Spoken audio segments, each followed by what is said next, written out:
जेकॾहिं कंहिं आलिम जी ॻाल्हि में डाउट आहे त असां हक़ रखूं था उन खां पुछूं असांखे किताब में कॾहिं ॾेखार हदीस जेका तो बयानु कई आहे, ऐं इनशा अल्लाह अहल हदीस तव्हांखे कॾहिं इनकार कोन कंदो, किताब मां ॾेखारींदो। बुखारी जी रिवायत, मुस्लिम जी रिवायत, तिरमिज़ी, अबू दाऊद जी रिवायत। उन खां अलावा जंहिं वटि तव्हां वेंदा ऐं चवंदा त रेफरेंस ॾेखार, उहो मौलवी तव्हां सां विढ़ंदो इनशा अल्लाह। ॾिसंदा तव्हां, ऐं तव्हांखे बेइज़ती कंदो, विढ़ंदो, तव्हांखे दड़का ॾींदो। ऐं सचो दीन जेको हूंदो उन में असीं कॾहिं बि इनकार कोन कंदासीं। क़ुरान जी आयत ॾेखारींदासीं ऐं नबी सल्लल्लाहु अलैहि वसल्लम जी सही हदीस ॾेखारींदासीं। हमज़िही व नफ़्ख़िही व नफ़्सिही, बिस्मिल्लाहिर रहमानिर रहीम। सुब्हानल्लज़ी अस्रा बिअब्दिही लैलन मिनल मस्जिदिल हराम इलल मस्जिदिल अक़सा الذي باركنا حوله لنريه من آياتنا إنه هو السميع البصير۔ नबी करीम सल्लल्लाहु अलैहि वसल्लम के अल्लाह तबारक व तआला मुख्तलिफ मौजज़ा अता कया। उन्हनि मौजज़नि में मेराज जो मौजज़ो पाण सल्लल्लाहु अलैहि वसल्लम जो तमामु वॾो ऐं अहम मौजज़ो आहे। मौजज़ो चइबो आहे अंबिया के अल्लाह ताला जी तरफ़ां अहिड़ो तसरुफ़ ऐं अहिड़ी ताक़त या अहिड़ो मामिलो अता थियण जेको आम आदत जे ऐं इंसानी अक़ल जे बिल्कुलु बख़िलाफ़ हुजे या उन जी अक़ल खां, इंसान जी अक़ल खां ॿाहिरि हुजे। अल्लाह ताला पंहिंजे नबियनि खे मौजज़ा अता कया तांजो माण्हुनि ते हुज्जत क़ाइमु थिए त ही वाक़िअतन अल्लाह तबारक व तआला जा नबी ऐं पैगम्बर आहिनि। नबी सल्लल्लाहु अलैहि वसल्लम जे मुख़्तलिफ़ मौजज़नि मां मेराज जो मौजज़ो, जंहिंजे बारे में उम्मत जो इहो अक़ीदो आहे त इहो मौजज़ो बरहक़ आहे। नबी करीम सल्लल्लाहु अलैहि वसल्लम खे इहो सैर कराई वई, इहो सफ़र करायो वियो मक्के खां वठी करे मस्जिद हराम खां मस्जिद अक़सा ताईं, ऐं पोइ मथे 7 आसमाननि जी सैर ऐं उन सां गॾोगॾु जन्नत ऐं जहन्नम जा नज़ारा नबी करीम सल्लल्लाहु अलैहि वसल्लम खे ॾेखारिया विया। इहे मुख़्तलिफ़ निशानियूं अल्लाह तबारक व तआला पाण सल्लल्लाहु अलैहि वसल्लम खे ॾेखारियूं ऐं अल्लाह ताला पाण सल्लल्लाहु अलैहि वसल्लम खे इन ज़रिए इज़्ज़त ऐं मक़ाम अता फ़रमायो। ऐं उन मौक़े ते अल्लाह तबारक व तआला पाण सल्लल्लाहु अलैहि वसल्लम ॾांहुं वही बि फ़रमाई।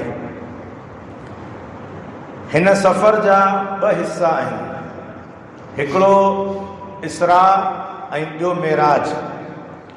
इसरा ज़मीनी सफ़र खे चइबो आहे ऐं मेराज आसमानी सफ़र खे चइबो आहे। ज़मीनी सफ़र जेको मस्जिद हराम खां मस्जिद अक़सा जो थियो, इहो पाण सल्लल्लाहु अलैहि वसल्लम जो इसरा हो, ऐं वरी मस्जिद अक़सा खां आसमाननि जो सफ़र इहो मेराज हो। अल्लाह ताला क़ुरान करीम में 2 सफ़रनि जो ज़िक्र कयो आहे। इसरा जे सफ़र जो ज़िक्र सूरह बनी इसराईल जी पहिरीं आयत जेका मूं तव्हांजे साम्हूं ख़ुतबे जे शुरू में पढ़ी, उन में इसरा जो ज़िक्र आहे, ज़मीनी सफ़र जो ज़िक्र आहे। जॾहिं त मेराज आसमानी सफ़र जो ज़िक्र अल्लाह ताला सूरह नजम जे शुरूआती आयतनि में फ़रमायो आहे। अल्लाह ताला जो फ़रमान आहे, सुब्हानल्लज़ी अस्रा बिअब्दिही, अल्लाह उहो पाक ज़ात आहे जंहिं पंहिंजे बाने खे सफ़र ऐं सैर कराई मिनल मस्जिदिल हराम इलल मस्जिदिल अक़सा, मस्जिद हराम खां मस्जिद अक़सा ताईं। उहा मस्जिद अक़सा अल्लज़ी बारकना हौलहू, जंहिंजे आसे पासे असां बरकतूं रखियूं आहिनि, लिनुरियहू मिन आयातिना। इहो सफ़र ऐं इहा मेराज ऐं इसरा असां इन करे करायोसीं तां जो असीं पंहिंजे पैगंबर खे पंहिंजियूं कुझु निशानियूं ॾेखारियूं। इन्नहु हुव समीउल बसीर, बेशक अल्लाह तबारक व तआला तमामु घणो ॿुधण वारो ऐं ख़ूब ॾिसण वारो आहे। मेराज जो सफ़र नबी सल्लल्लाहु अलैहि वसल्लम खे जेको करायो वियो, इसरा ऐं मेराज, इहो पाण सल्लल्लाहु अलैहि वसल्लम जाॻण जी हालत में जाॻंदे पंहिंजे रूह ऐं जिस्म ॿिन्हिनि सां गॾु कयो। बाज़ माण्हू इनखे ख़्वाब सम्झंदा आहिनि, हालांकि इहो ख़्वाब कोन हो, बल्कि जाॻंदे पाण सल्लल्लाहु अलैहि वसल्लम खे मस्जिद हराम खां मस्जिद अक़सा ऐं उन खां बाद आसमाननि जो सफ़र करायो वियो। क़ुरान करीम जी इहा आयत बि इन ॻाल्हि ते असांखे रहनुमाई करे थी, जो अल्लाह ताला आयत जे शुरू में लफ़्ज़ फरमायो सुबहानल्लज़ी, उहो अल्लाह पाक आहे, यानी उहो कंहिं क़िस्म जे वसाइल जो मोहताज कोन्हे, मोहताजी खां पाक आहे। उहो पंहिंजी शान ऐं कुदरत में, इख्तियार में बिल्कुलु आज़ादु ऐं अकेलो आहे। उन जी ज़ात क़ादिर आहे ऐं उनखे कंहिं वसीले जी मोहताजी कोन्हे। इहो सफ़र जेको मस्जिद हराम खां मस्जिद अक़सा ताईं थियो, इहो सफ़र उन मौक़े ते उठनि ते जेको सफ़र कयो वेंदो हो, उन में 40 ॾींहं लॻंदा हुआ।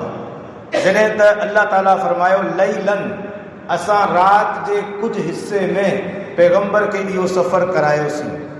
ऐं शुरू में अल्लाह ताला लफ़्ज़ सुबहान फरमाए करे इन वाक़े जी हक़ीक़त खे बयानु कयो त हू अल्लाह ताला पाक आहे ऐं उन लाइ इहो का मुश्किल कोन्हे जो अल्लाह तबारक व तआला पाण सल्लल्लाहु अलैहि वसल्लम खे 40 ॾींहं जो सफ़र राति जे कुझु हिस्से में कराए वरितो। वरी लफ़्ज़ ॿियो आहे बिअब्दिही, अल्लाह ताला पंहिंजे पाने खे सफ़र करायो। अब्द माना इंसान, जिस्म समेत उनखे अब्द चइबो आहे। कॾहिं बि ख़्वाब में जेको कुझु रूह सफ़र करे थो उनखे अब्द कोन चइबो आहे, अब्द चइबो आहे इंसानी जिस्म खे। जिस्म समेत अल्लाह तबारक व तआला पाण सल्लल्लाहु अलैहि वसल्लम खे इहो सफ़र करायो। ऐं इन सफ़र जे हिन जिस्म समेत हुजण जी ॿी दलील इहा बि आहे, जो जॾहिं नबी सल्लल्लाहु अलैहि वसल्लम वापसि अची करे मके जे काफ़िरनि खे इहो वाक़ियो ॿुधायो, तॾहिं उन्हनि पाण सल्लल्लाहु अलैहि वसल्लम ते मज़ाक़ कई ऐं पाण सल्लल्लाहु अलैहि वसल्लम जी तकज़ीब कई, पाण सल्लल्लाहु अलैहि वसल्लम खे कूड़ो चयऊं। जेकॾहिं ख़्वाब हुजे हा त पोइ कूड़ो चवण जी ज़रूरत कोन्हे, छो त ख़्वाब में इंसान कुझु बि ॾिसी सघे थो ऐं ख़्वाब जे बारे में एतिराज़ कर बि कोन थो थी सघे। पर हक़ीक़त इहा हुई जो पाण सल्लल्लाहु अलैहि वसल्लम उन्हनि खे हक़ीक़ी इहो सफ़र ॿुधायो, तॾहिं उन्हनि चयो त इहो मुमकिन ई कोन्हे जो राति जे हिकिड़े हिस्से में इंसान 40 ॾींहंनि जो सफ़र करे सघे। इन ई करे उन्हनि पाण सल्लल्लाहु अलैहि वसल्लम ते मज़ाक़ कयो ऐं पाण सल्लल्लाहु अलैहि वसल्लम जी तकज़ीब कई। नबी सल्लल्लाहु अलैहि वसल्लम जी हदीसनि जी रोशनी में मुख़्तसरन अॼु जे ख़ुतबा जुमा में इन वाक़े जी तफ़सील ऐं तव्हांजे साम्हूं ज़िक्र कयां थो। पाण सल्लल्लाहु अलैहि वसल्लम जो फरमान आहे, सही बुखारी जी हदीस आहे, पाण फरमायो बैना अना नाइमुन इंदल बैती बैन नाइम वल यक़ज़ान, ऐं राति जो जागण ऐं सुम्हण जी कैफ़ियत में हुअसि, हल्की कच्ची निंड में हुअसि। मूं वटि अल्लाह तबारक व तआला जी तरफ़ां फ़रिश्ता आया ऐं उन्हनि चयो त हीउ जेको माण्हू ॿिनि माण्हुनि जे विच में लेटियो पियो आहे, इहो मतलूब आहे। नबी सल्लल्लाहु अलैहि वसल्लम पंहिंजे ॿिनि माइटनि जे विच में सुता पिया हुआ। नबी सल्लल्लाहु अलैहि वसल्लम खे उथियारे उहे काबे में वठी विया, मस्जिद हराम में वठी विया। पाण सल्लल्लाहु अलैहि वसल्लम फरमायो, पोइ उते हिकिड़ो थाल मूं ॾिठो, हिकिड़ो थाल आंदो वियो, जेको थाल हिकमत ऐं ईमान सां भरियल हो। अल्लाह तबारक व तआला जे मलाइकनि मुंहिंजो शक सदर कयो। शक सदर माना मुंहिंजे सीने खे चीरियो वियो, सीने खां वठी करे दुन जे हेठां ताईं इहो सॼो हिसो मुंहिंजो चीरियो वियो। पोइ मुंहिंजे पूरे पेट खे ऐं दिलि खे कढी करे ज़मज़म जे पाणी सां धोतो वियो ऐं पोइ दिलि में उहो हिकमत ऐं ईमान भरियो वियो जेको उन थाल में हो, उहो मुंहिंजे दिलि में भरियो वियो ऐं वरी दिलि खे साॻी जॻह ते लॻायो वियो ऐं सीने खे बंदि कयो वियो।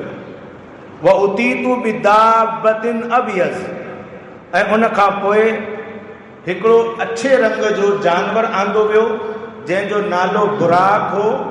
उहो खच्चर खां कुझु नंढो हो ऐं गॾे खां थोरो वॾो हो। उहो आंदो वियो ऐं उन जी रफ़्तार इहा हुई यक़उ ख़तवहु इंद अक़सा तरफ़ी। जॾहिं उहो हलियो ते त हुन जो क़दम उन जी नज़र जे आख़िरी हद ताईं पियो ते। जॾां उन जी नज़र हुई इंसान ॾिसी सघियो ते उते उन जो क़दम हिकिड़ो पियो ते, छो त सफ़र डिघो हो, इन करे बुराक खे मुंतख़ब कयो वियो। हदीस में अचे तो नबी करीम सल्लल्लाहु अलैहि वसल्लम जिन फरमायो, जामे तिरमिज़ी जी रिवायत आहे, जॾहिं बुराक खे मेराज वारी राति आंदो वियो, बिल्कुलु उन जे मथां जीअं घोड़े जे मथां ज़ीन हूंदी आहे उहो रखियल हुई, त उन बुराक थोरो सो टहण लॻियो। तॾहिं उनखे जिब्रील चयो त तूं ही मामिलो मुहम्मद सल्लल्लाहु अलैहि वसल्लम सां करे रहियो आहीं, हालांकि हिन पूरी दुनिया जे अंदरि हिन माण्हू खां वधीक इज़त वारो माण्हू कोन्हे जेको तो ते सवार थिए। इहा ॻाल्हि ॿुधी करे बुराक जा पघर निकिरी विया। नबी सल्लल्लाहु अलैहि वसल्लम फरमायो त आउं उन ते सवार थियसि हता अतईतु बैतुल मक़दिस। मुस्लिम जी रिवायत आहे, फरमायो त आउं बैतुल मक़दिस में आयसि। फरबतहु बिल हलकति लती यरबितु बिहिल अंबिया। पोइ मूं उन बुराक जी रस्सी खे ॿधियो उन कड़े सां जेको मस्जिद अक्सा जे ॿाहिरि लॻियल हो, जंहिंसां अंबिया पोयां पंहिंजी सवारियुनि खे ॿधंदा हुआ। मूं बि बुराक जी रस्सी खे उन ई सां ॿधी छॾियो। उन खां पोइ सुम दख़लतुल मस्जिद, ऐं मस्जिद में दाख़िल थियसि। मुस्लिम जी रिवायत में आहे हिकिड़ी में त मूं 2 रकातूं पढ़ियूं, ऐं ॿी रिवायत में आहे नबी सल्लल्लाहु अलैहि वसल्लम फरमायो निमाज़ जो वक़्तु थियो, अंबिया सभु मौजूदु हुआ, मूं उन्हनि सभिनीनि खे इमामत कराई ऐं 2 रकात नफ़िल नमाज़ उन्हनि खे मूं पढ़ाई।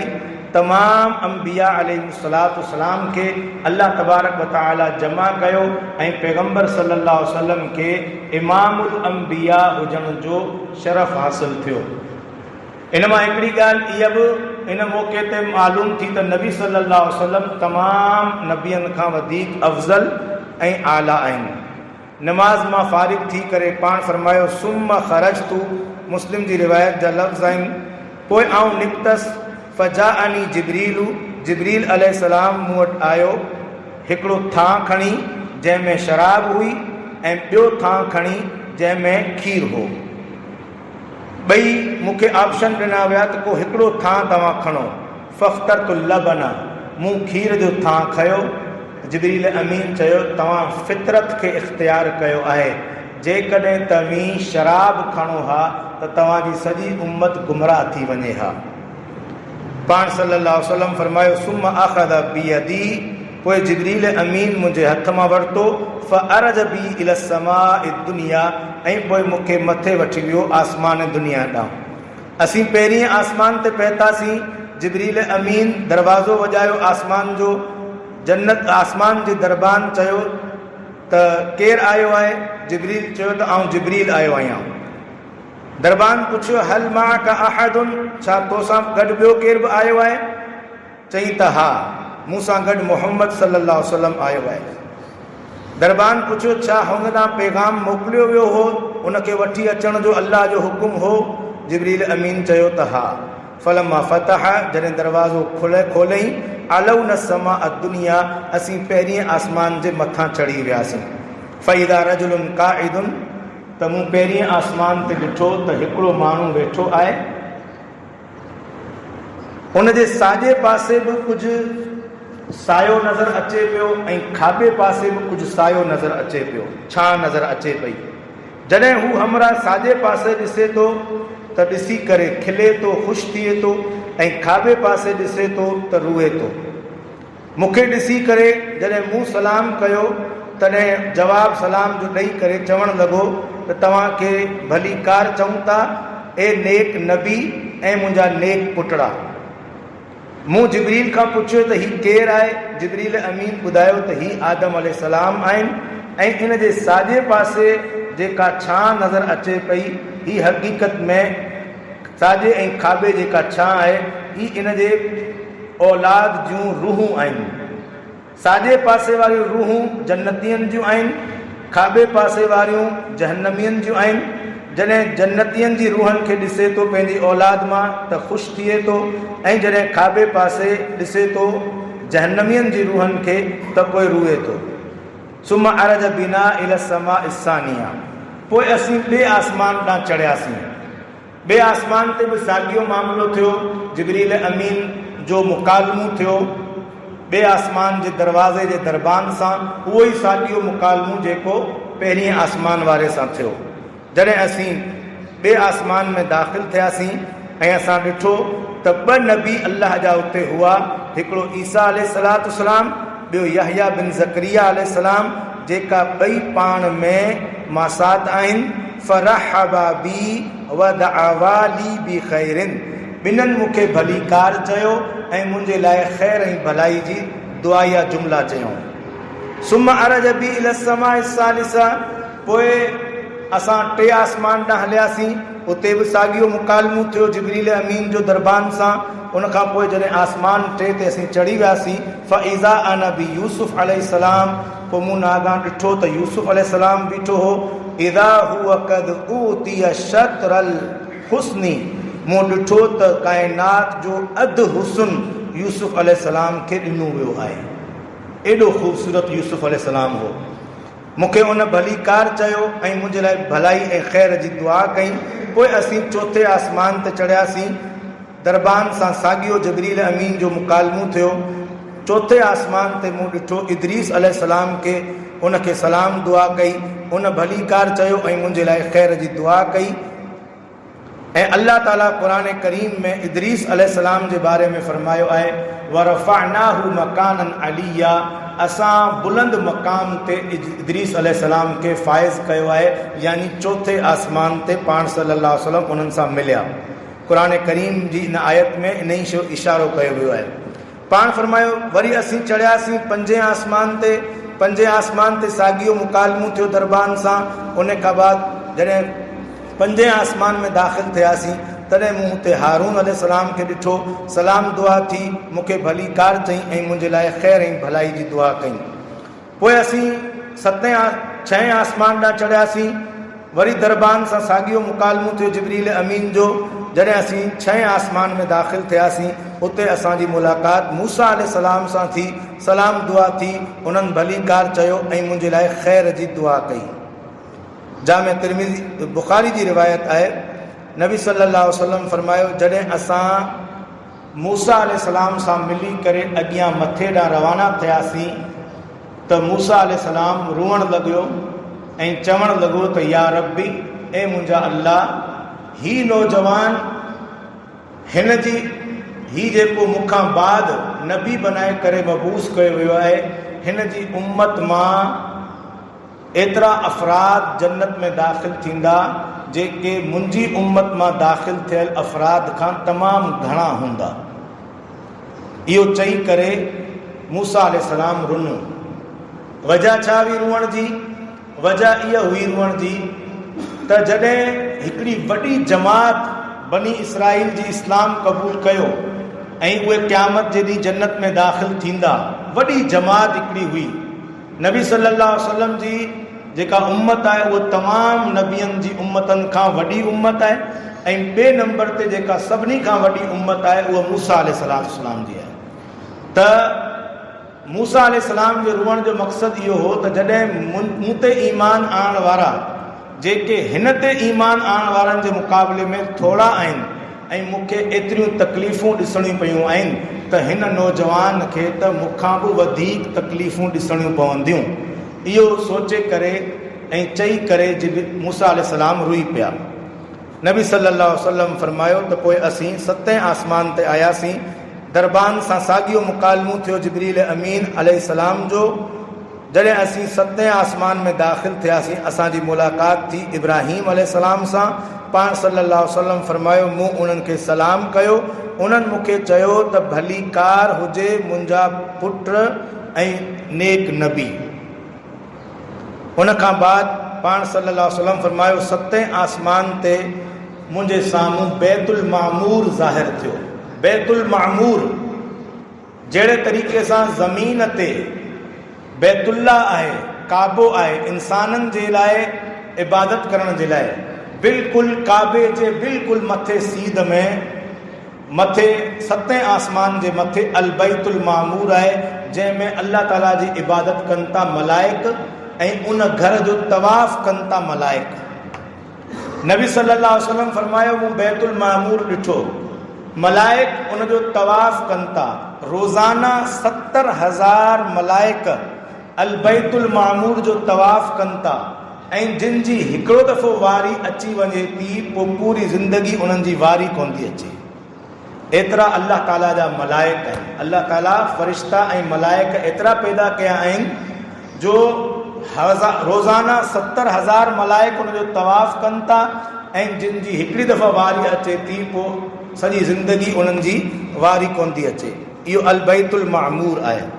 नबी सल्लल्लाहु अलैहि वसल्लम फरमायो त इन 7 आसमान ते मुंहिंजे साम्हूं सिदरतुल मुंतहा ज़ाहिर थियो। सिदरतुल मुंतहा, सिदरा चइबो आहे ॿेरी जो वण, सिदरा चइबो आहे ॿेरी जो वण।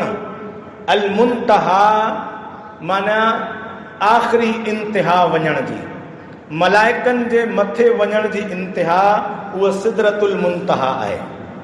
सिदरतुल मुंतहा जे बारे में नबी सल्लल्लाहु अलैहि वसल्लम इहो बि फरमायो त जेकी कुझु हितां वञे थो मलाइक खणी वञनि था, उहे सिदरतुल मुंतहा ते स्टॉप कनि था। पोइ जेका सिदरतुल मुंतहा खां मथे आहिनि, उहे उन्हनि शयुनि खे रिसीव कनि था, पोइ उहे शयूं मथे वञनि थियूं।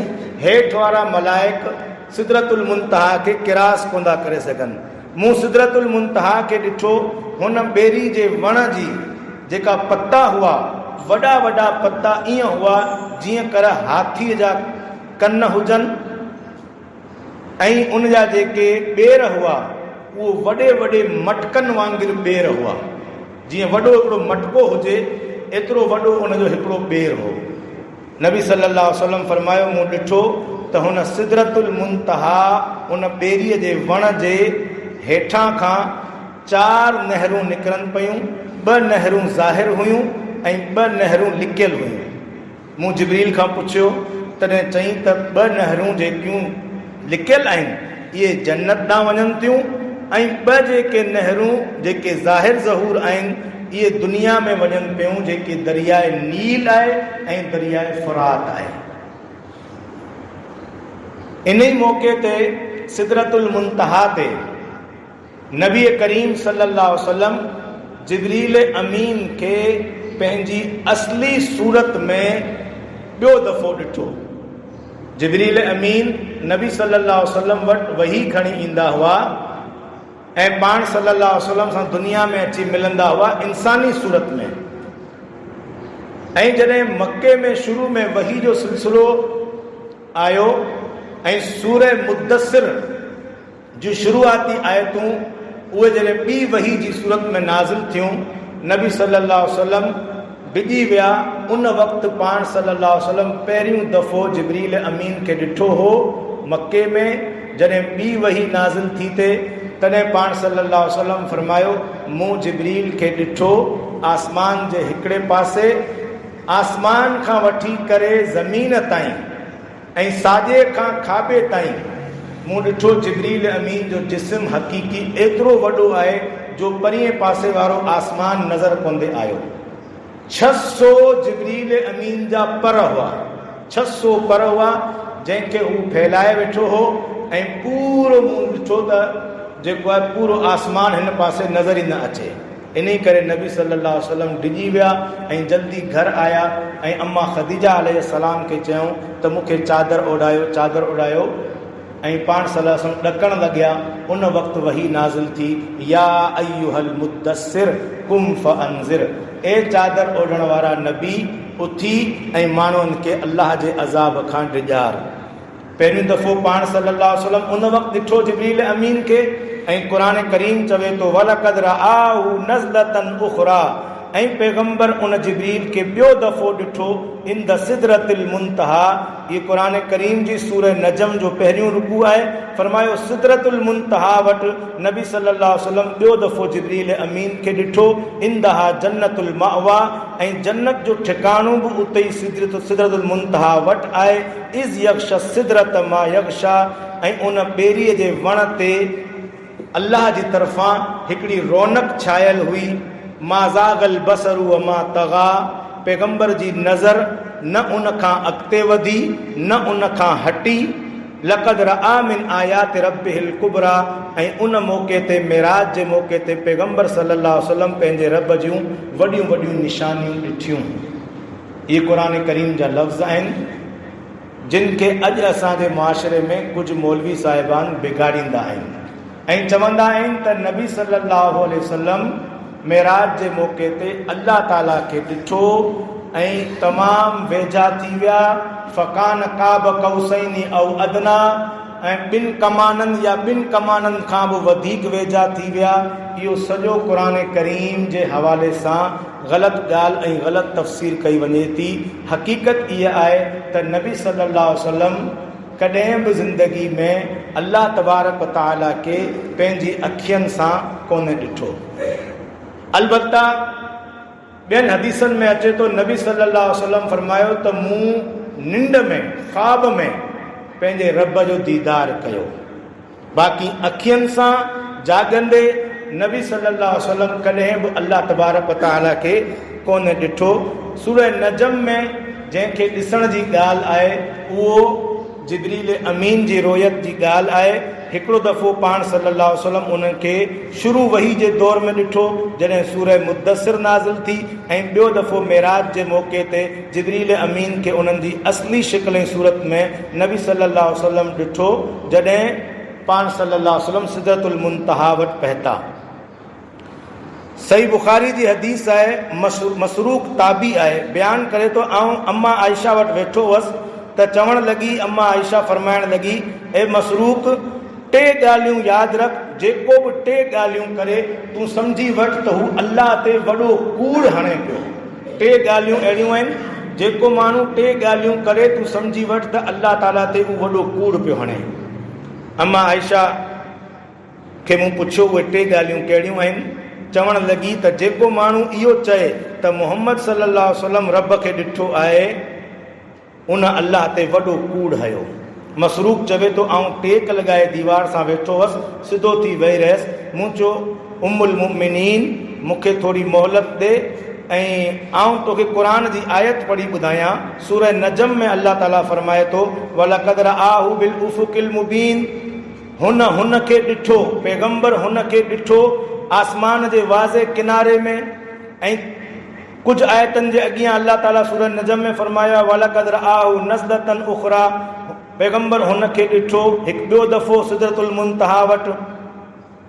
तॾहिं अम्मा आयशा फरमायो त ही ॿ आयतूं अहिड़ियूं आहिनि जो रसूलुल्लाह सल्लल्लाहु अलैहि वसल्लम खां पूरी उम्मत में सभ खां पहिरीं मूं सवाल कयो हो हिननि आयतनि जे बारे में, ऐं नबी सल्लल्लाहु अलैहि वसल्लम मूंखे जवाबु ॾिनो त हिन मां मुराद जिब्रील आहे। मूं उन खे उन जी असली सूरत ऐं शिकिल में जंहिं ते हुनखे पैदा कयो वियो आहे सिर्फ़ु ॿ दफ़ो ॾिठो आहे।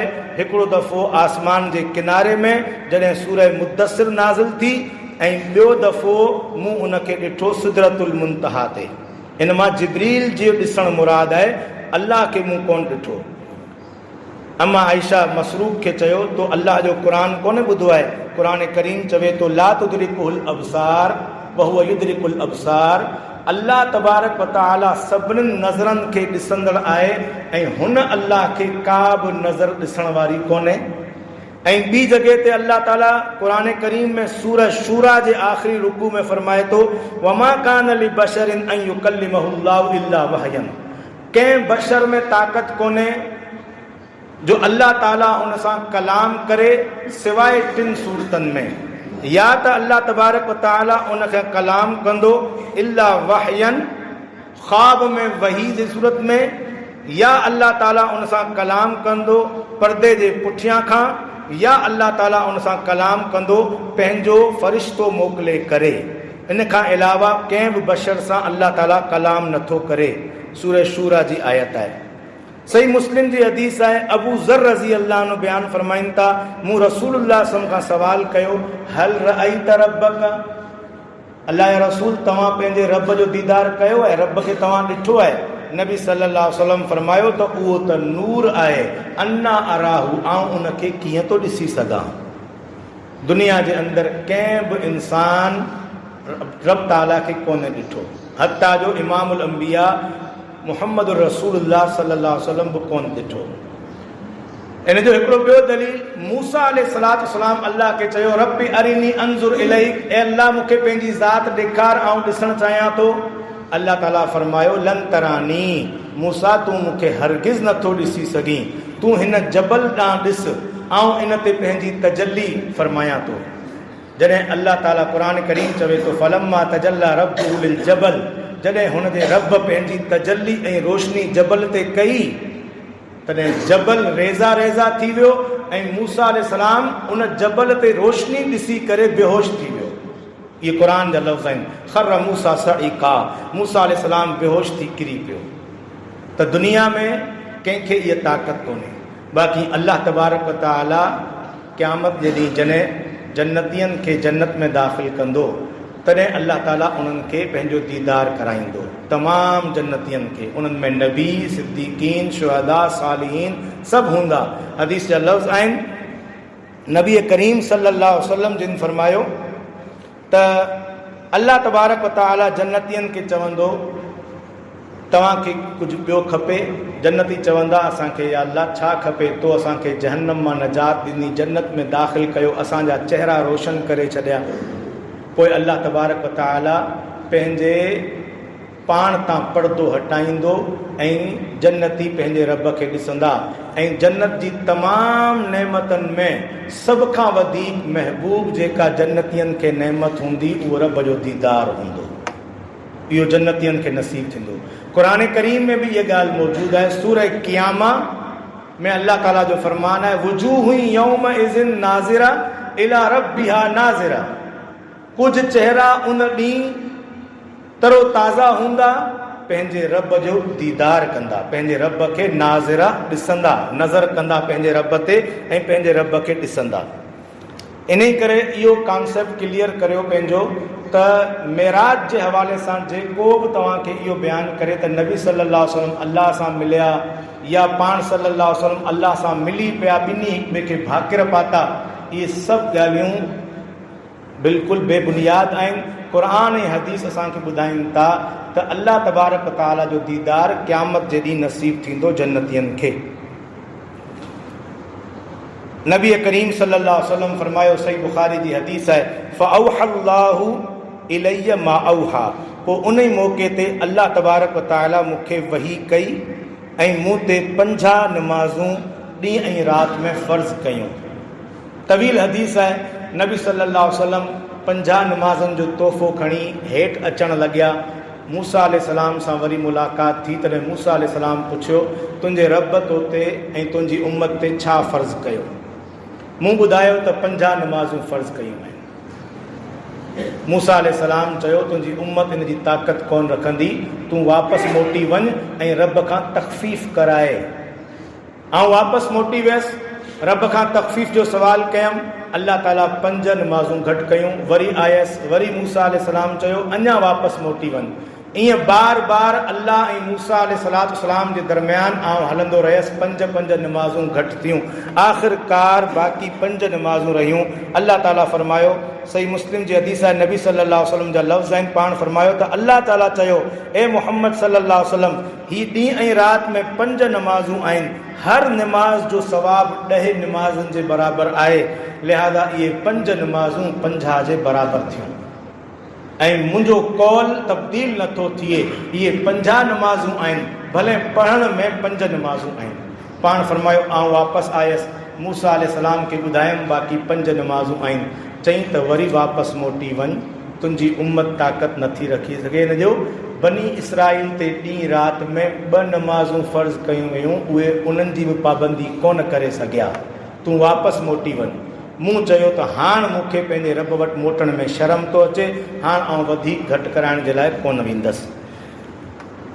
नमाज़ जेको मेराज जो तोहफ़ो आहे, हर इबादत जे लाइ जिब्रील अमीन वही खणी आया, ज़मीन ते फ़र्ज़ थियण जो हुकुम नाज़िल थियो, पर नमाज़ उहो आहे फ़रीज़ो जंहिंजे लाइ अल्लाह ताला पैगम्बर सल्लल्लाहु अलैहि वसल्लम खे मेराज ते घुराए करे उते हुकुम इरशाद फरमायो ऐं 5 नमाज़नि जो तोहफ़ो इनायत कयो।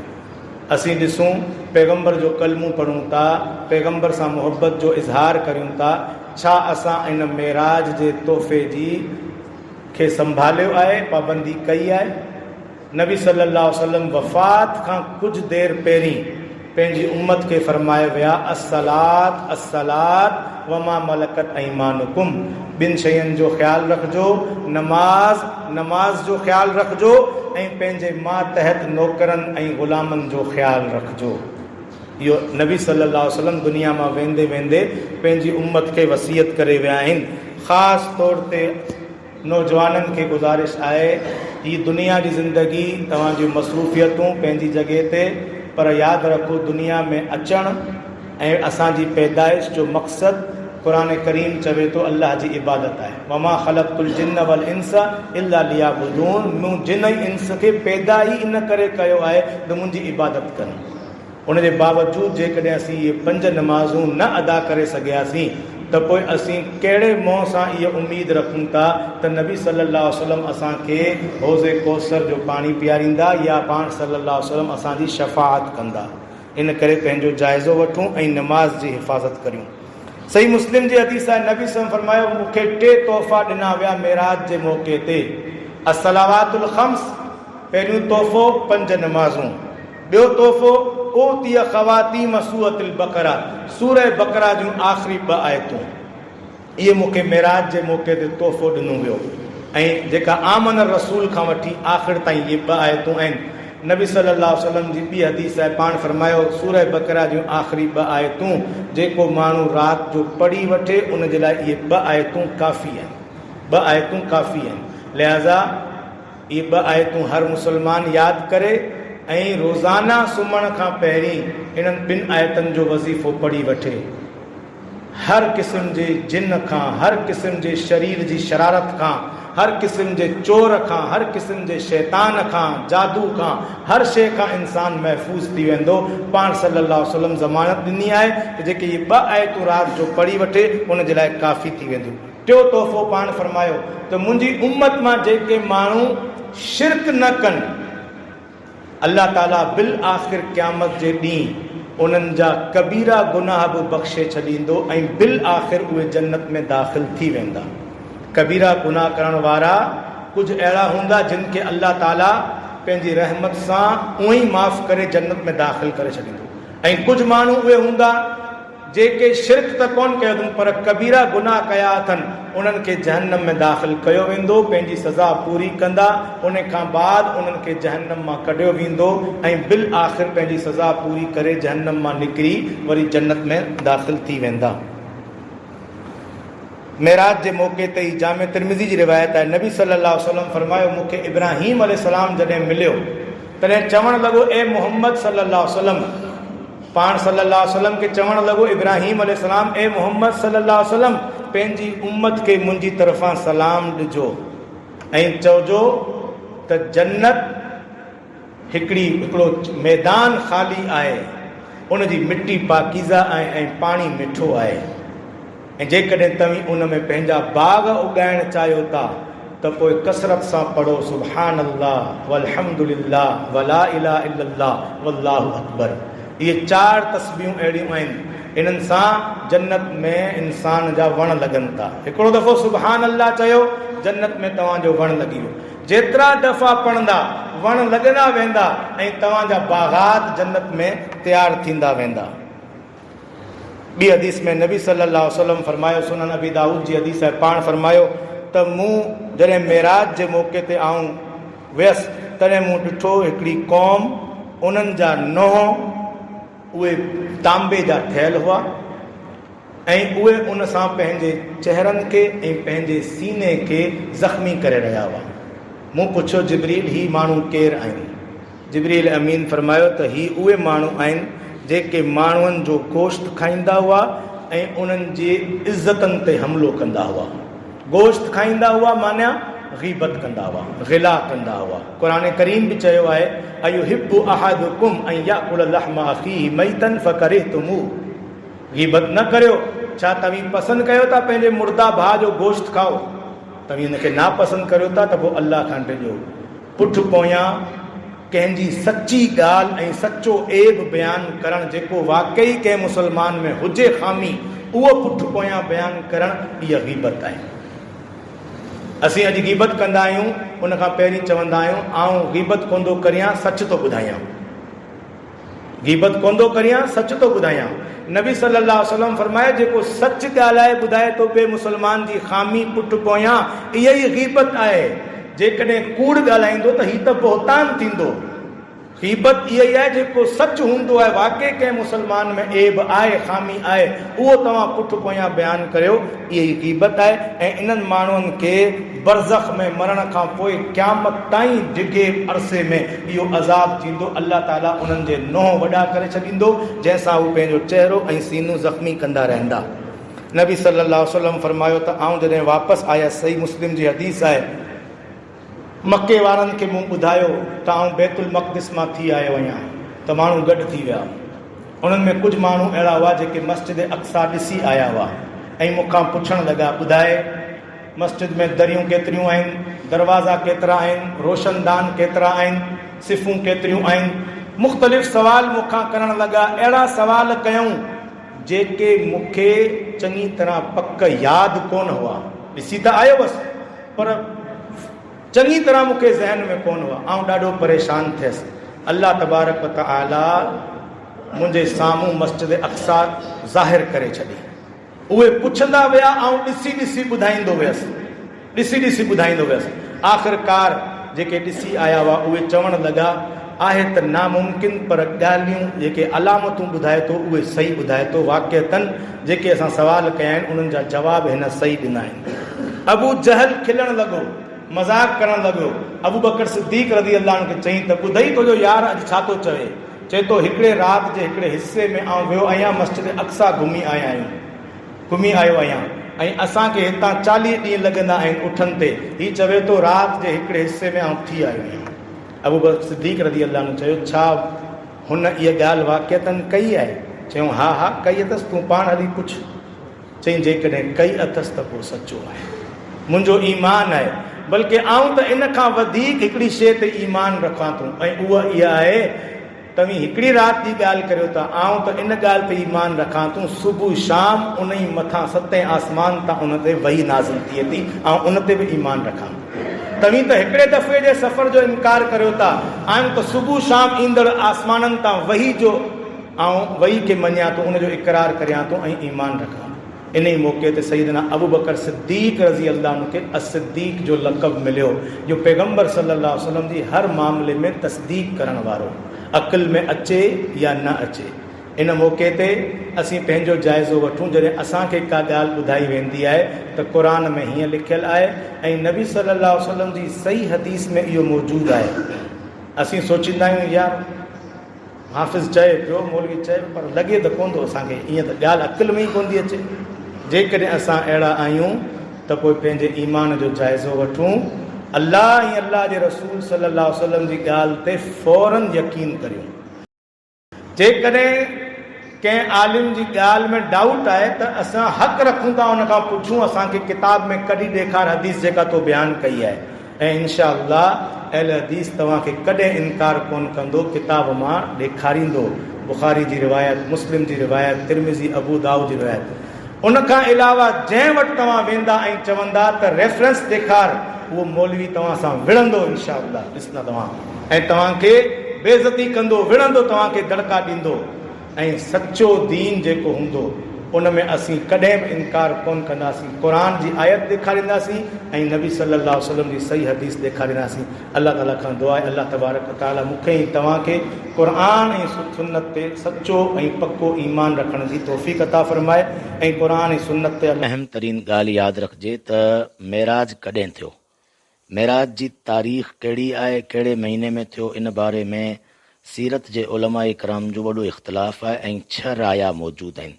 कुझु उलमा चवनि था त रमज़ान जे महीने में, कुझु उलमा चवनि था त रबीउल अव्वल जे महीने में, ऐं कुझु उलमा चवनि था त रजब जे महीने में। अहिड़े तरीक़े सां 3 ॿिया बि राया आहिनि।